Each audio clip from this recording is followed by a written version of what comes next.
नारायण प्रभु के चरणों में कोटि कोटि प्रणाम करते हुए आज 21 दिन हो गए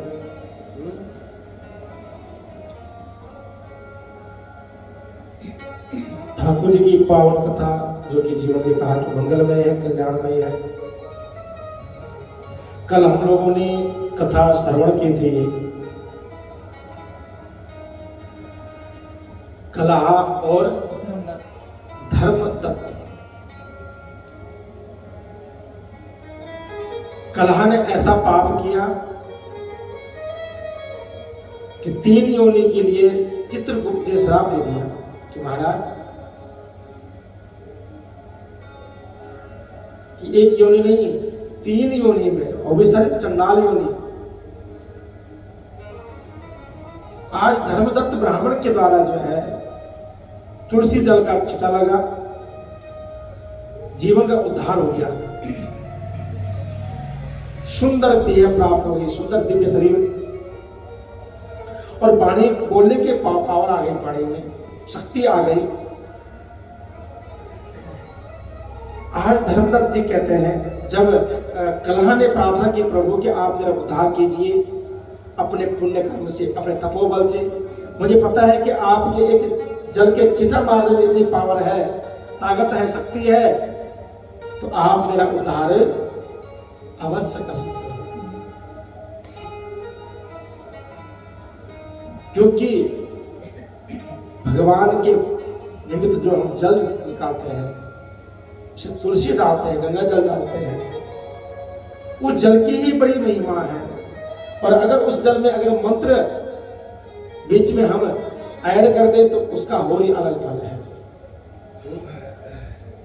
हम लोग पूजा करवाते हैं ना, उससे पहले क्या करते हैं?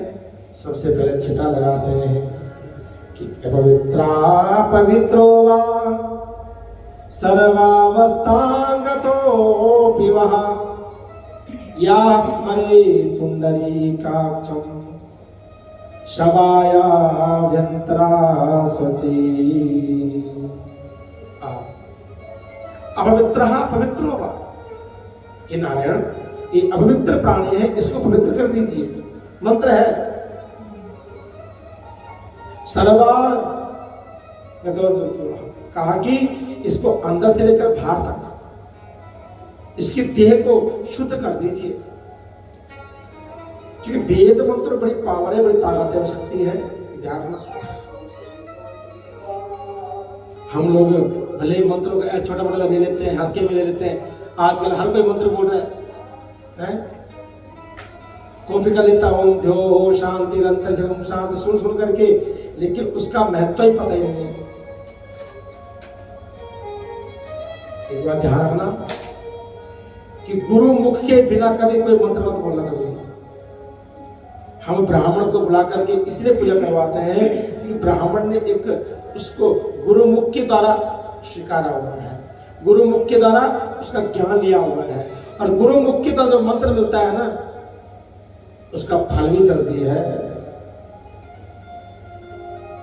अब आजकल महामृत्यु मंत्र लोग आम जपते हैं, आप भी जप के देख लीजिए और ब्राह्मण से जपा के देख लीजिए, देखना किसका काम पहले सिद्ध होता है। ब्राह्मण के बाद प्रॉपर उसका संकल्प, विनियोग, अंगन्यास, षडंगन्यास, करन्यास करके फिर उस जपता है, विधि है उसकी।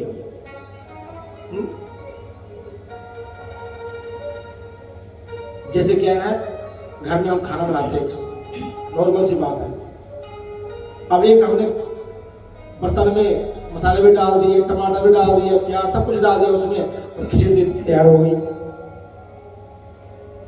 और एक बंदा सिस्टम से पहले कढ़ाई गरम करेगा, फिर तेल डालेगा, फिर जीरा डालेगा, जीरा ब्राउन होने पे फिर उसके बाद उसमें टमाटर ऐड करेगा, जो भी तेल प्याज जो खाते हो लोग, फिर उसमें मसाला ग्रेवी बनाएगा, फिर उसमें और चीज डालेगा, और फिर चावल दाल इत्यादि खिचड़ी बनाएगा। अब बताओ स्वाद किसमें आएगा? तो हर चीज सिस्टम है भैया, सिस्टम से चलोगे तो ये काम बनेगा। तो आपने कोई मंत्र जपना है, कोई मंत्र साधना करनी है, तो किसी गुरु मुख से, किसी ब्राह्मण मुख से धारण कीजिए और फिर उसका जप कीजिए। ये नहीं कुछ भी उठा लीजिए और सब पाठ का शुरू कर दीजिए। फल मिलेगा, ये नहीं कि फल नहीं मिलता, लेकिन बहुत समय लगता है। लेकिन जो आपको गुरुमुख से मंत्र मिलेगा वो जल्दी सिद्ध जाएगा, क्योंकि कई पीढ़ी से चल रहा है वो। क्योंकि शास्त्रों में हजारों मंत्र है।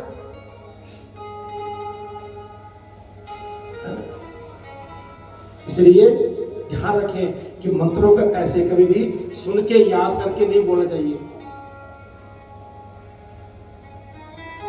कभी इच्छा हो मंत्र जपने की तो किसी ब्राह्मण के पास जाइए कि संत पा प्रभु मुझे कोई मंत्र दीक्षा दे दीजिए, मेरी इच्छा है मंत्र जपने की, लेकिन मुझे पता है कि गुरु बिन ज्ञान सुलभ न हो, गुरु के बिना मेरी मुक्ति नहीं है प्रभु। फिर देखना कैसे नहीं मुक्ति होती, कैसे नहीं फल मिलता उसका। लेकिन हम तो आजकल समय के अनुसार गुरु जी भी चेंज कर लेते हैं। वक्त बदला गुरु जी का तो गुरु जी चेंज हो गए। बोलो राधे राधे। थोड़ा ट्रेंड में आगे थोड़ा बढ़िया आदि बन गए तो गुरु जी वही बनाने पड़े वाले। क्यों ऐसा करते हो आप? भरोसा नहीं है एक पे क्या है?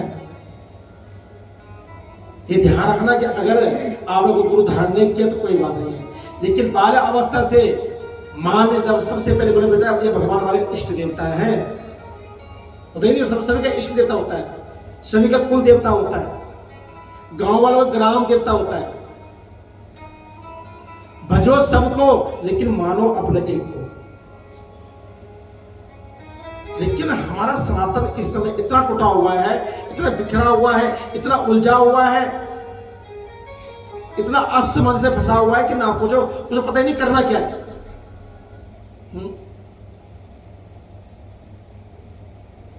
कभी साईं बाबा आए ट्रेन में, साईं बाबा घर घर में साईं बाबा। अब साईं बाबा जो है थोड़ा सा लोग उसका विरोध करने लग गए।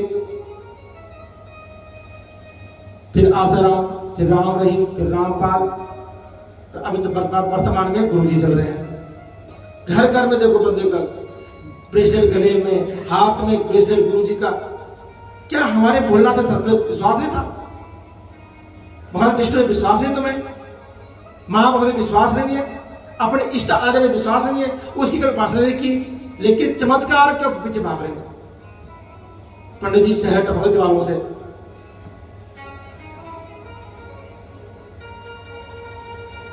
दुख होता सुन करके कि हम साथ में कहां जा रहे हैं, हम लोग क्या हो गया हमारी बुद्धि को। कल मैं एक वीडियो क्लिप सुना था, एक जागरण कर रहा था कोई बंदा उत्तर प्रदेश में। इतनी कड़वा बात वाली, सच्ची बोली उसकी बात में, कि क्रिश्चियन बच्चों का विवाह करता है तो वो कहा जाता है चर्च में ले जाता है, एक मुस्लिम विवाह करता है तो वो भी प्रॉपर से शुद्धि के साथ करता है, एक सरदार विवाह करता है बच्चों का तो गुरुद्वारे में करता है। लेकिन हमारे साथ में किसके लिए? दिखावे के लिए। जहां सब दारू पी के बैठे हो गए, शराब पी के बैठे।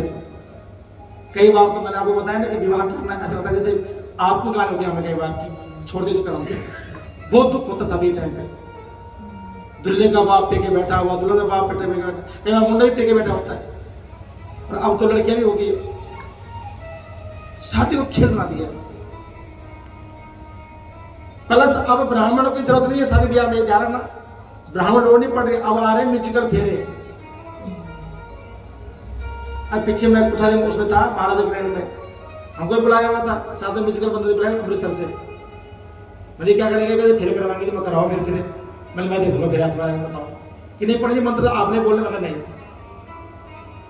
मैंने हमारे मंत्र ऐसे नहीं जो रोड पे चलते हुए मंत्र, मैंने इस मंत्र पढ़ने के लिए 7 साल आए, 7 साल गले में धारण किया, कंठ में, गुरुमुख से पढ़े मैंने। ये तुम कराओ फिर मैं कराऊंगा। मैंने चलो अब बचने करे तुझे कराओ, पर मुझे एक मंत्र शुद्ध बोल के दिखा दो बस। श्री कृष्ण गोविंद चलो मांग करो, हरे कृष्ण हरे राम चलो जी फेरे करो। धिक्कार है इन लोगों के लिए, ऐसे लोगों के लिए। अभी यहाँ पर लोकल मैं तो नाम ही लोगों से था, लेजेंड आवर है, सुना देखा है मंदिर में लेजा डाबर को देखा है, आए मंदिर में कीर्तन के लिए, पति नहीं है, विधवा है, और विधवा स्त्री एक सुहागन का आशीर्वाद दे रही है, वो भी खेल करवा रही है। इतना घोर कलयुग आ चुका हमारा। आयु को बढ़ावा कौन दे रहा है? आप लोग दे रहे हो, सिर्फ ट्रेंड के चक्कर में। आज जो पंडित जी मीटिंग चल रहे थे, मंत्र पंडित जी वहां बोल रहे हैं, वो बेकार है। इसलिए मेरी माता बहनों, अपने बच्चों का भविष्य बर्बाद मत कीजिए। शादी विवाह एक पवित्र रिश्ता है,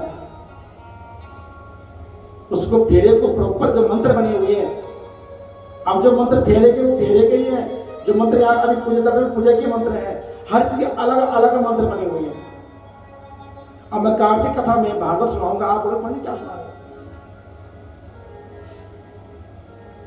अब मैंने देखा उस दिन सारे भजनों में फेरे करवा रही हूँ, करो।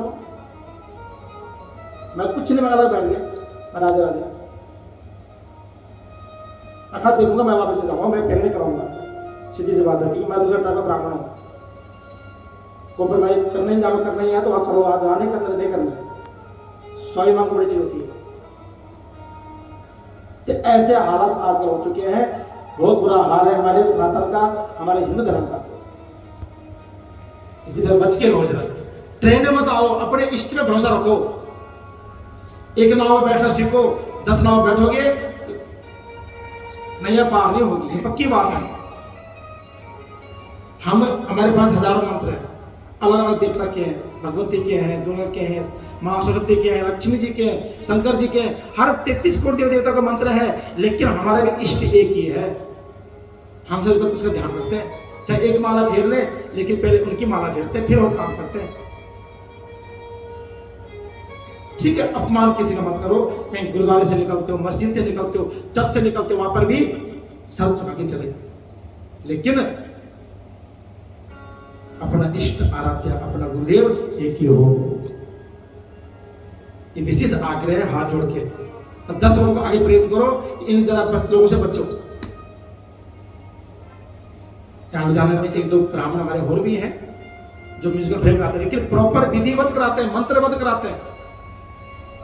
मुझे 1-2 भजन बोलना वो अलग चीज है, लेकिन मंत्र की जो विधि है बना हुआ है, मांग भरने का मंत्र पता ही नहीं उनको, क्या कौन सा मंत्र है।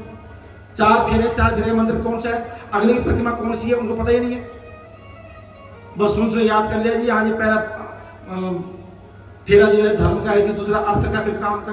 पता ही नहीं है काम किसे कहते हैं, धर्म किसे कहते हैं, अर्थ किसे कहते हैं। इसलिए थोड़ा सा आप लोग जागरूक होजिए, और जो लोग आपके आसपास हैं उनको जागरूक कीजिए कि फैशन के चक्कर में अपने संस्कार को खत्म मत कीजिए। आग्रह है बहुत ज्यादा, क्योंकि अब जो नए बच्चे आ रहे हैं वो इनके पीछे बहुत भाग रहे हैं, ट्रेंड के पीछे। तो हमारे संस्कार ही संस्कृति को जिंदा रखेंगे, हमारा ट्रेंड नहीं। ट्रेंड कुछ दिन चलता है, फिर वो बंद हो जाता है, कुछ दिन चलता है, फिर बंद हो जाता है। अब देखो हमारा पुराना जो पहनावा है, पुराना खान पान है, घूम फिर कहीं नहीं वो वापस आ रहा है। मैंने इस टाइम देखा कि शादी ब्याह में अब बहुत लेडीज साड़ी पहनने लग गई है। अब घाघरी चोला कम हो गई, साड़ी ज्यादा आ गई है। भाई जो हमारे नए जवान लड़के हैं वो अब चाहे धोती थोड़ा फैंसी पहन रहे हैं, धोती और कुर्ता पहन रहे हैं शादी ब्याह में। कितना अच्छा दिखने में लगता है, पंजाबी जूती पाई हुई, धोती पाई हुई, उस गले पकड़ डाला हुआ है, क्या बात। इसलिए थोड़ा सा संभल के चलिए, क्योंकि इस सनातन धर्म में जो है पग पग पर पुण्य है, लेकिन जहां पर पुण्य होगा पाप भी होगा बाबू। इसलिए हमें हर कदम संभल के चलना होगा। तो यहां पर जो है कथा की ओर चलते हैं। तो कलहा ने भगवान ब्राह्मण से प्रार्थना की, प्रभु कि मेरा उद्धार कीजिए। धर्मदत्त कहते हैं कि विलयम याति पापिनी तीर्थदान व्रतादिवी प्रेत देहस्थितायास्ते तेषु नेवाधिकारिता। हे देवी, तुम कह रहे कि मेरा उद्धार कीजिए अपने तपोबल से। ठीक है, मानता हूं तीर्थ करने से, दान से, व्रत आदि से जो मैंने पुण्य कमाए हैं उससे मैं तुम्हारे इस प्रेत योनि को मुक्त कर सकता हूं, लेकिन अगर तुम अधिकार से कर रही हो तो तुम्हारा कोई अधिकार नहीं है इसमें। अगर आप बोलो नहीं पंडित जी आप अपने पुण्य से ये कर दीजिए, नहीं भैया मेरी मर्जी है, इच्छा हमारी। तुम 10 बार पैर छू लो, पंडित जी के अंगूठे पकड़ लो, जब तक पंडित जी आशीर्वाद नहीं देगा थोड़ी होगा। कि पैर आप छे लेकर अंदर से ब्राह्मण खुश होकर आशीर्वाद देगा, जाओ खुश रहो, राजी रहो, स्वस्थ रहो, मस्त रहो, अवश्य रहो। लेकिन अंदर से ब्राह्मण रुष्ट है, दुखी है, तुम क्या रात पैर दबा जाओ उसका। माँ बाप दुखी है लेकिन तो पैर दबा रहे, फायदा कुछ नहीं है। माता पिता गुरु ब्राह्मण संत चाहे भगवान भी क्यों ना हो, कोई भी हो, मेन तो उसकी आत्मा प्रसन्न होनी जरूरी है। उसकी आत्मा प्रसन्न होगी तो आपके हर कार्य सिद्ध होंगे, तब उसके पैर छूने भी सार्थक है। लेकिन आत्मा दुखी है और तुम उसके पैर दबाए जा रहे हो तो वो भी आनंद नहीं है। तो वही कह रहे हैं धर्मदत्त ब्राह्मण कि भैया इसमें तेरा अधिकार नहीं है, लेकिन तेरी गलाने को देख करके, तेरे पश्चाताप को देख करके आज मेरा मन पिघल रहा है कि अपना पुण्य कौन देता, किसी को देता क्या? भैया पाप तो कहा कि बांट दो, लेकिन पुण्य तो बांटना चाहिए भी नहीं।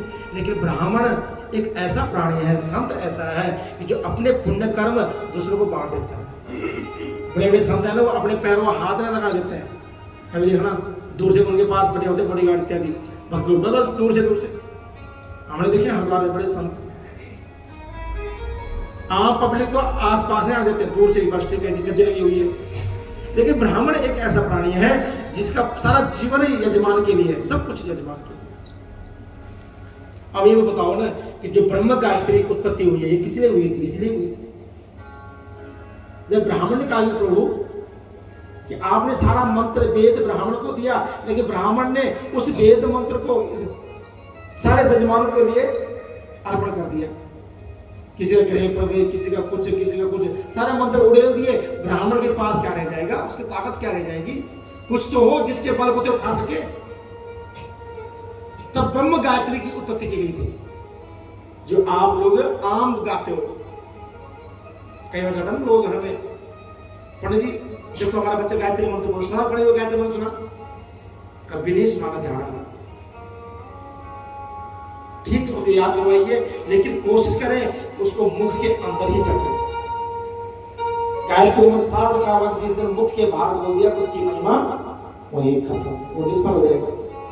जितना उसको तुम मन से जपोगे, श्वास से जपोगे, उतना उसका फल मिलेगा। और जब कैसा हो कि जाप स्थिते मन मते, मन स्थिता जप मते। मन जप के मध्य चले और जप मन के मध्य चलता रहे, जिस धर्म में चलती रहती है। तो जब भी ऐसे ही चलना चाहिए, चाहे जो मर्जी हो, लेकिन जब अंदर चलना चाहिए। हरे कृष्ण कृष्ण कृष्ण हरे हरे, हरे राम राम राम हरे हरे। जब श्वास में हमारा जब बैठ जाएगा, तब हम चाहे किससे बात कर रहे होंगे ना, लेकिन अंदर वो माला चल रही है, तो हमें मुंह हिलाने की जरूरत पड़ती है। इसलिए गायत्री मंत्र दिया था ब्राह्मणों को कि आप इसका देव पुण्य कमा करके आप किसी को भी आशीर्वाद दे सकते हैं। आपकी ब्रह्म शक्ति ही है। लेकिन अब वो मंत्र भी क्या हो गया, कैसेट छप गया, रिकॉर्डिंग छप गया। अब घर में सभी बोलते, स्कूलों में भी बोलते, कई स्कूलों में ना गायत्री मंत्र बुलाते हैं, लेकिन उसका इतना फल नहीं है। तो भगवान इधर ब्राह्मण देवता कहते हैं कि देवी तुम्हारे उद्धार किए बिना मेरा मन भी खुश नहीं होगा। 3 योनि को देने वाले तेरे पाप अतिशय बड़े उग्र है, बड़े निंदनीय है। अतः जन्म से आज तक कहा कि मैंने जो भी क्या किए, पुण्य कर्म किए, और कि तस्मादाम जन्म चरितम यन्मया कार्तिकम व्रतम, तत्पुण्यस्या दर्गभागिना सद्गति तवाप्नुहि। हे देवी, जन्म से लेकर आज तक जो मैंने कार्तिक का व्रत किया है उसके पुण्य का आधा भाग में आज तुम्हारे उत्तम गति की प्राप्ति तुम्हें देता हूं, क्योंकि कि कार्तिका व्रत पुण्येना साम्यायान्ति सर्वथा यज्ञदानानि तीर्थानि दत्तान्यपि यतो ध्रुवम्। कहा कि यज्ञ दान तीर्थ तथा व्रत के पुण्य से कार्तिक के पुण्य की ममता नहीं हो सकती है, क्योंकि कार्तिक का जो पुण्य है वो यज्ञ दान व्रत से अलग है। देखो इधर नारद जी कहते राजन, इस प्रकार ब्राह्मण देवता जब कह रहे थे तो कहते उन्होंने क्या किया, हाथ में जल लिया और तुलसी डाली और द्वादश अक्षर का मंत्र का जप किया। ओम नमो भगवते वासुदेवाय, ओम नमो भगवते वासुदेवाय, ओम नमो भगवते वासुदेवाय, ओम नमो भगवते वासुदेवाय, ओम नमो भगवते वासुदेवाय, ओम नमो भगवते वासुदेवाय, ओम नमो भगवते वासुदेवाय, ओम नमो भगवते वासुदेवाय, ओम नमो भगवते वासुदेवाय।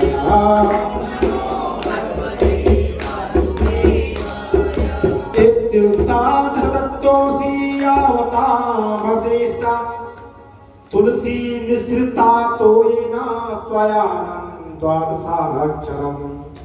तुलसी मिश्रित जल हाथ में लिया, 10 अक्षर मंत्र का जप किया 11 बार और उस जल को जो है कहाँ डाला, कलह के शरीर पर डाला। जैसे कलह के शरीर में जल पड़ा क्या हुआ, ताव प्रेत तलो मुक्ता ज्वलदग्नि शिखायोपमा दिव्य रूप धरा जाता लावण्य यथेन्द्र। आज वहां देवी ने बड़ा सुंदर दिव्य रूप धारण कर लिया, मानो उस देह से इतनी सुगंध आ रही है जैसे कोई एक नया सूरज प्रकट हो गया हो, इतना प्रकाशित शरीर उसे प्राप्त हुआ है। कलह कहती है प्रभु कि तत्प्रसादाद श्रेष्ठा विनिर्मुक्ता निरायनम पापोघमज्जिमानायास तम नोर्भूतोऽसि मे ध्रुवम्। कहते हे प्रभु, हे ब्राह्मण श्रेष्ठ, मैं तुम्हारे प्रसाद से आज नरक के सारी योनि से मुक्त हो गई, सारे पाप मेरे धुल गए और मेरे लिए तो आप साक्षात क्या बन के आए, नौका बन के आए हैं, नाव बन के आए। न जाने किस रूप में नारायण मिल जाए, किस रूप में कौन मिल जाए पता नहीं है। इसे सदैव ठाकुर जी के होके बढ़ के चलिए, नम्र होके चलिए। नारद जी के दर्शन आज कला देवी गदगद हो गई, बड़ी प्रसन्न हो गई। जब कला इतनी बात कर ही रही थी तो क्या देखते हैं कि आकाश से एक सुंदर विमान आ रहा है कि अथा सातवे विमानास्तम द्वास्ताभ्याम धिरोपिता। और उस विमान में कौन बैठा हुआ है कि पुण्यशील सुशीलाभ्याम अप्सरो गण सेविता। पुण्यशील और सुशील भगवान के मुख्य पार्षद है ये। और इनके साथ क्या है, कुछ अप्सराएं भी आ रही है जो चवर झुमाते हुए और आकर के सीधा जो है कलहा देवी के पास पहुंचे। कलहा देवी जी ने प्रणाम किया और उन्हें विमान में उठाया। इधर ब्राह्मण देवता देखते रह गए कि मैं इतने सालों से तप कर रहा हूं, इतने सालों से व्रत कर रहा हूं, लेकिन मेरे लिए कभी विमान नहीं आया आज तक है। लेकिन मेरे जो किए पुण्य, इसमें इतनी पावर है, ताकत है। मैंने कल कथा बताया ना कि एक बार नियम करने से नहीं कभी उदाहरण कि एक बार कथा सुन ली हो गया जी, एक बार 1000 के स्नान कर लिया जी हो गए, पाप धुल गए, ऐसा नहीं है। ठाकुर जी तो पहले कहते हैं गंगा सागर सारे तीर्थ बार बार गंगा सागर, तीर्थों में एक बार नहीं 1000 बार जाओ, गंगा सागर में एक बार लास्ट में आगे। ऐसे कहा कि धर्म कर्म जो है हमेशा नित्य प्रति करते रहिए, दान नित्य प्रति करते रहिए, धीरे धीरे धीरे धीरे करो ताकि उसकी पुष्टि होगी, तब उसका विशेष फल मिलेगा। इसलिए आज धर्मदत्त जी ने उन गणों को प्रणाम किया और आज गणों ने बड़ी प्रशंसा की है ब्राह्मण की। क्या कहते हैं कि साधु साधु श्रेष्ठा यत्तम विष्णुरत सदा दीना कुंभी धर्माज्ञो विष्णु व्रत परायण। हे ब्राह्मण देवता, हे श्रेष्ठ, तुम्हारे अच्छे कर्मों से आज देखो एक नरक में जाने वाली, नरक में रहने वाली, 3 जन्म के लिए पाप राक्षसी बनी हुई यह कला देवी का उदाहरण हो गया। अरे आप इसे ब्राह्मण क्या है, सदैव भगवान विष्णु के सभी प्रयोग ब्राह्मण के बड़े हितैषी भगवान, ये ध्यान रखना। जितनी कृपा भगवान की ब्राह्मण के ऊपर है ना, उतनी किसी पे नहीं है। बोले आज का ब्राह्मण थोड़ा सा विमुख हो चुका है, मानता नहीं ठाकुर जी को, है ना। कुछ लोग बड़े भाव से रखते हैं, कोई लोग तो खाली पूजा की, चलो भाई उल्टा सीधा फूल ताव चलाया, चलो भागो हो गया। लेकिन कुछ ब्राह्मण ऐसा है कि जो बड़े भाव से भगवान की पूजा करते हैं, है ना। भगवान का श्रृंगार, उनको सजाना, अपना तो एक भाव है। मैं तो मंदिर में था, वो भी कहता था कि जो भगवान को सजाता है, भगवान के बारे में सोचता है, भगवान उसके जीवन को संवारता है। ये मेरा प्रैक्टिकल अनुभव है। अगर उसकी ड्रेस ड्रेस सुंदर होनी चाहिए, इसका मुकुट ऐसा होना चाहिए, इसकी माला सुंदर होनी चाहिए, तो वो आपके बारे में जो सोचेगा, पक्की बात है। लेकिन हम लोग करते नहीं। जहां पूजा हुई, पढ़ी लिस्ट दी, तो हमने जो है सामान ऐसा लाना है कि सबसे थर्ड क्वालिटी। भैया जरा सामान देना, अरे केले कैसे दिए, चलिए 60 रुपए, चलिए दे दे, 50 दे दे। कोई नहीं, पूजा तो करवानी है, पूजा तो करवानी है, भाव नहीं है, मजबूरी है। मैं कई लोग देखे हैं, 25 साल हो गए इस लाइन में, 24-25 साल। कुछ लोग हैं वो बहुत मिक्स फल लाना जी, वो एक एक फल देख के लाते हैं जिसे स्टिकर लगे होंगे। लेकिन बहुत सारे लोग देखे मैंने कि जो सस्ता सा सस्ता फल होगा, सस्ती सस्ती मिठाई होगी, कपड़ा, और उनसे ज्यादा समझदार है दुकानदार। अगर 100 मीटर लाल कपड़ा कल नारे के लिए, मुझे थर्ड क्वालिटी का कपड़ा रखा होता है, थर्ड क्वालिटी का, जो कपड़ा कहीं काम नहीं आएगा आपका, है ना। कभी ऐसा काम मत करना। भगवान के लिए 10 चीज मत लाइए, एक चीज ले लीजिए, लेकिन सुंदर होनी चाहिए, साफ होनी चाहिए। ये मत रखो भाव कि ये बाद में पनीर घर में जाएगा, ये पनीर लेना ही है। ये भाव रखिए मेरे ठाकुर जी के लिए।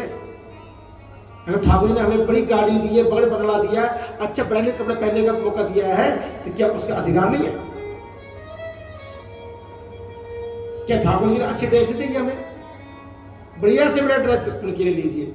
लेकिन हम वहीं पर कंजूसी कर जाते हैं, अपने लिए बड़े बड़े मोल जाते हैं, भैया कोई ब्रांडेड दिखा बढ़िया फर्स्ट क्लास, लेकिन ठाकुर के लिए सस्ती ड्रेस होगी, अब प्रेजर का पाला तो रोज पड़ता है जैसे लोगों से, जहां दिखाई 5 ड्रेस, नहीं कोई और दिखा, ड्रेस वाले दिखा दे कोई, 100 रुपए तो घाटा दिखाओ, हाँ ना 50 रुपए तो घाटा नहीं, 20 रुपए जरकंदा छोटी माला तो 150-250 से कम नहीं है। और चीनी महंगी, कोई दूसरी दिखा मोती वाली 20-30 से मिल जाएंगे। नहीं, हमको डायमंड हाथ पहन रहे तो उनको जरकंदा पहना सकते हो? कौन पहनता डायमंड पहनता कोई यहाँ पर? बताएंगे नहीं पड़े आपको, बोलो राधे राधे, है ना। मतलब कहने का भाव यह है कि धर्म कर्म के प्रति अपनी आस्था सुंदर रखिए। एक दिन देखना आपका भगवान ऐसे संवारेगा कि आप अलग चमकोगे भैया। मैंने कहा कि जब लुधियाना आया तो कुछ नहीं था, सीधी सी बात, एक छोटा बैग था, 4 जोड़े कपड़े लाए थे, जेब में 500 रुपये थे। कोई माँ ने कहा था खा तो खर्चा मत करना, किसी साथ भेजा था मुझे गुरुकुल पढ़ने के लिए, और वो दिन था आज दिन। लेकिन बड़े संतों के साथ रहा हूँ, गुरु के साथ रहा हूँ, ऐसे गुरु को सानिध्य मिला है, मैं बड़ी धन्यवाद करता हूँ ठाकुर का कि मुझे कभी कुसंग नहीं मिला कभी जीवन में। गिनती के दोस्त हैं 4-5, न खाने न पीने वाले, न फालतू गल्ला करने वाले, लेकिन भगवान के प्रति भाव रखने वाले ऐसे मित्र बनाए गए। और उनको लगभग आप भी जानते होंगे, जबराव में दुर्गेश जी, जवाई भी हमारा बेटा भी है, जैसे लगा मित्र भी है। एक मनीष जी है, भजन कीर्तन करते हैं मेरे साथ, वो ठाकुर भी भाव रखते हैं। एक पंडित जो हो रहे हैं मेरे हरदार मित्र है, वो गिनती के 4-5 दोस्त है, ज्यादा नहीं है। जो लोग भाव नहीं रखते मैं उनसे पहले कटआउट कर देता हूँ, नहीं भैया मेरे बस की नहीं। ठीक है, राम राम तो लाखों लोगों से लुधियाना में इस समय हमारे अपने पास ग्रुप है, जिनका मैं मुख्य ठाकुर ने सेवा दी है मुझे, 1400 ब्राह्मण ग्रुप है हमारे पास ब्राह्मण सभा का। लेकिन एक अटैचमेंट किससे होती है? जो ठाकुर जी को मानने वाला, भगवान का भक्त हो।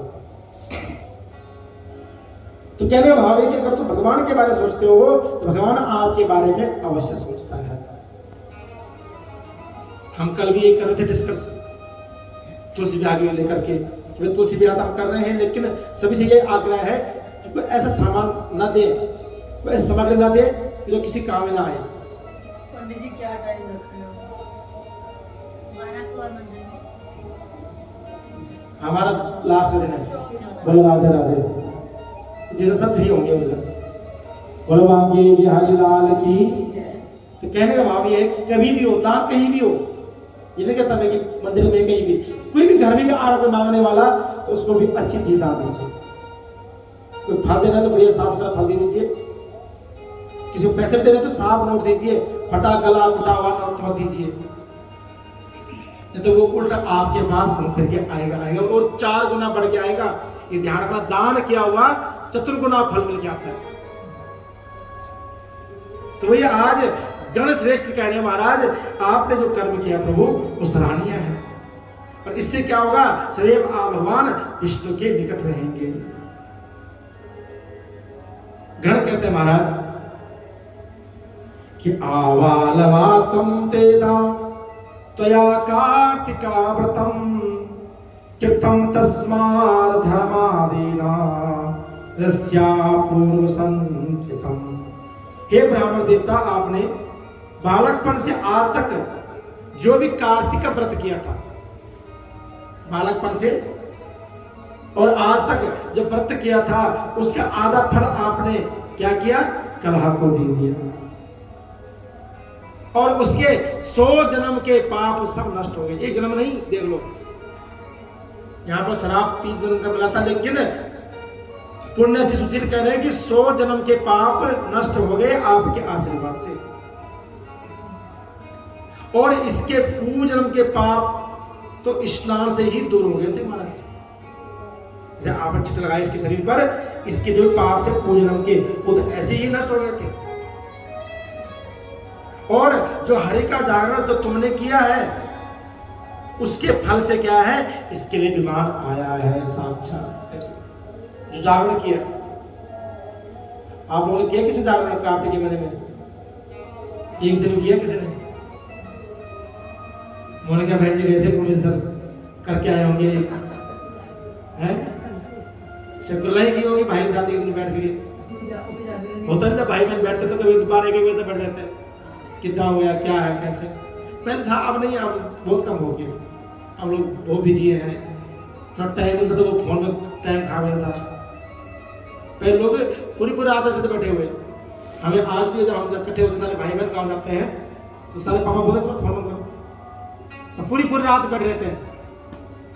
कई बार गल्ला होती है पुरानी बचपन याद करते हैं, तुम्हारा बचपन कैसा था क्या था, तो वो जागरण ही है। तो कहा कि आपके जागरण का जो फल था उससे विमान आया है। कहा कि हे विप्रदेव, नाना प्रकार के भोग से यहाँ जो है अब वैकुंठ में रहेगी और खूब आनंद करेगी। जो कार्तिक में आपने दीपदान किया था उसके पुण्य प्रभाव से इसमें दिव्य तेज आया है। ये ध्यान रखना, रोज दीपदान करने से, जोत जलाने से, हवन करने से चेहरे का ग्लो बढ़ता है। ठीक है ना, बढ़िया बढ़िया बादाम खाने से, चीज खाने से ग्लो नहीं आएगा चेहरे पे, ग्रेप फ्रूट खाने से ग्लो नहीं आएगा। तप करने से, साधना करने से। हम देखो जितने भी संत हैं जो अच्छे धर्मिष्ठ संत हैं, हम कहते वाह महाराज जी के चेहरे क्या तेज है। कहां से आया वो तेज? कर्म करने से। किसी के भी होता है, ब्राह्मण के भी हो। कोई बंदा दिखने सुंदर होता है लेकिन चेहरे में मतलब रूखापन है, तो तेज आता है तप करने से, पुण्य कर्म करने से। कहा महाराज जो कार्तिक व्रत में किए हुए तुलसी आदि के पूजन का जो फल है, तो तुमने इसको पुण्य दिया है, वहां विष्णु लोक के समीप में ये अधिकारी बन चुकी है, ये विष्णु लोक जाएगी सीता। हे कृपा दे, इस जन्म के अंत में स्त्रियों समेत तुम क्या हो, विष्णु लोक को जाओगे। ब्राह्मण देवता तुम चिंता मत करो, जब तुम्हारा अंत समय आएगा तुम अपनी पत्नी के साथ विष्णु लोक जाओगे और वैकुंठ में बैठ करके भगवान के सानिध्य प्राप्त करोगे। जिन्होंने भक्ति से तुम्हारी भांति विष्णु की पूजा की होगी, भली भांति विष्णु का भजन किया होगा, उसको जो है साक्षात भगवान नारायण का सानिध्य प्राप्त होगा। कहा कि जिन्होंने भक्त उत्तानपाद के पुत्र हुए थे, कौन है? ध्रुव जी महाराज, नाम सुना होगा है? उनको भी भगवान ने क्या किया, ध्रुव लोक दिया है। देखो प्रहलाद जी जैसे परम भक्त, परम वैष्णव, उनको राक्षस कुल में जन्म लेने के बाद भी परम वैष्णव थे। उनकी बड़ी कृपा की भगवान ने नरसिंह अवतार धारण किया है। कहा कि गज ग्रह के युद्ध में भगवान ने दोनों का उद्धार किया है। इसलिए तुम भी कई हजार वर्ष तक अपनी स्त्रियों के साथ संसार का भोग करके भगवान का सानिध्य प्राप्त करोगे। क्योंकि ब्राह्मण देवता की 2 पत्नी थी, लेकिन महाराज जब आप इस लोक से उस लोक जाओगे और जब आपकी इच्छा होगी तब क्या होगा, फिर तुम्हारा आप जन्म लेंगे इस भूतला पर। कि तो नामना तसरथस्ता भार्या द्विता पुनः तृतीयानता चापी याते पुण्य दर्व भागिनी। हे महाराज, जो आपके 2 पत्नियां हैं ना, ये उस जन्म में भी आप साथ वापस आएगी, लेकिन आप एक धर्मज्ञ बहुत बड़े प्रतापी राजा बनोगे। और कहां जन्म होगा? अयोध्या में। और क्या बनोगे? दशरथ जी बनोगे। लेकिन जो ये कलहा देवी है ना, ये भी आपकी पत्नी बनेगी। और नारायण भगवान की, क्यों? इसने आपके जीवन के कर्मों का, पुण्य का आधा भाग लिया है। जो पति का, पुरुष का आधा भाग ले ले पुण्य कर्मों का, वो धर्म पत्नी ही हो सकती है, वो भार्या ही हो सकती है। इसलिए महाराज अब आपको इसको भी एक्सेप्ट करना पड़ेगा, स्वीकारना पड़ेगा। देवियों का कितना फायदा है ना, पति कमाए तो घर में लाओ भैया, कैसा कितना लाओ, और जेब खर्चा पत्नी से मांगते बेचारे। दिमाग से वैसे होता है, आजकल तो देवियाँ बहुत परेशान है। पहले आते थे जेब में होती थी, तनख्वाह होती थी, अब तो ऑनलाइन पेमेंट है, आगे जेब में हाथ डाले जेब में कुछ नहीं निकल रहा, सब करे वो पेमेंट।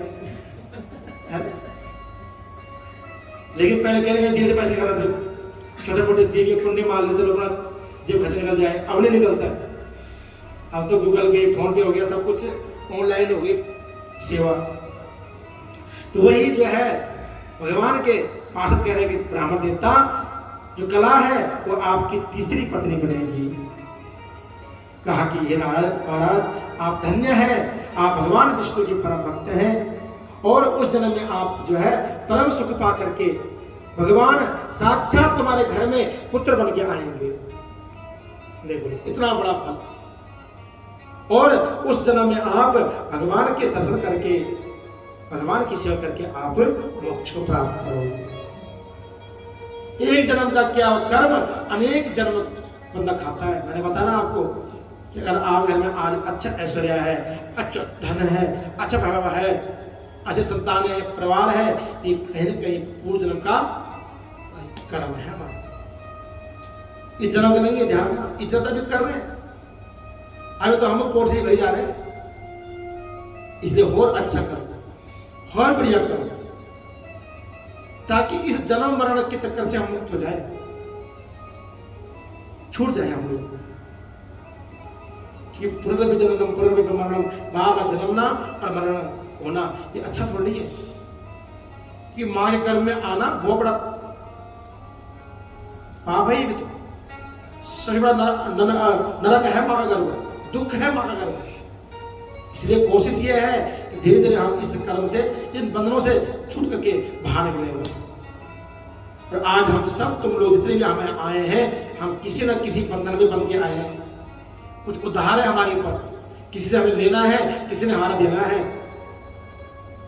जिस दिन ये लेन देन कर्म खत्म हो जाएगा उस दिन राधे राधे हो जाएंगे, हम जीवन मुक्त हो जाएंगे।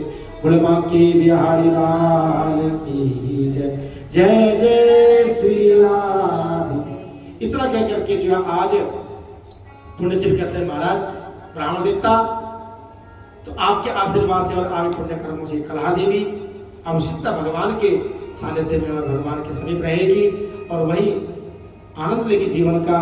और जब आप आओगे, जब आपका जन्म होगा, तब ये तुम्हारा फिर जन्म लेगी इस भूधरा पर। इस प्रकार कहा कि जो भी सत्कर्म करता है उसको अच्छा फल अवश्य मिलता ही मिलता है। कर्म करे चलो, फल की इच्छा ना करो, यही शास्त्र का नियम है, संत वैष्णवों की वाणी है। तो आज कथा ये विराम करते हैं, कल फिर आपको अगली कथा में ले जाएंगे। भोले बांके बिहारी लाल की जय। तो सूचना हमने आपको दे दी।